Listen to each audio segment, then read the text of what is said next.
來繼續來看，移民署專勤隊查到一個印尼籍的移工違法來販賣着處方藥啊，史克潰，用來協助印尼人來拍體摕囡仔。啊，講這個藥啊是甲台北甲新北市兩間藥房買的。檢察官約談兩間藥房的負責人甲店長，其中一間連鎖藥房的負責人以100萬交保。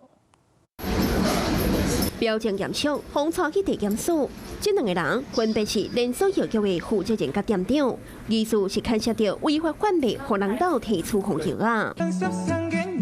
嫌影片拍廣告，印尼這個女移工大方分享，伊是安那賺大錢的，但是甲胃藥啊史克潰賣互共鄉的，幫助因落體。這個藥原本剛開始開發的時候，它主要是針對我們的胃黏膜的修補啊，在婦產科來講，跟 RU486一起並用，可能作為一個引產吶。檢方繼續追查藥物的來源，發現當事移工賣藥啊是來自一個印尼籍的中間人，疑似是無提醫生開的藥單，倒去藥局買大量的胃藥啊，結果交予移工來買。不過，這個中間人在案發了後就離境啊。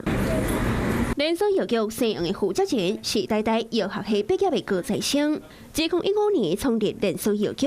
除了實體店面，也有電商平台。問話了後100萬交保，生產店長70萬交保。新北市另外一間藥局的負責人是20萬交保。查獲該藥局自114年起無處方販售史克潰定處方藥，共計39000多顆。台北市衛生局甲當事藥局發20班，檢警也將會繼續追查兩間藥局進出會記錄，要調查涉案的藥局甲移工集團敢有利益的牽連。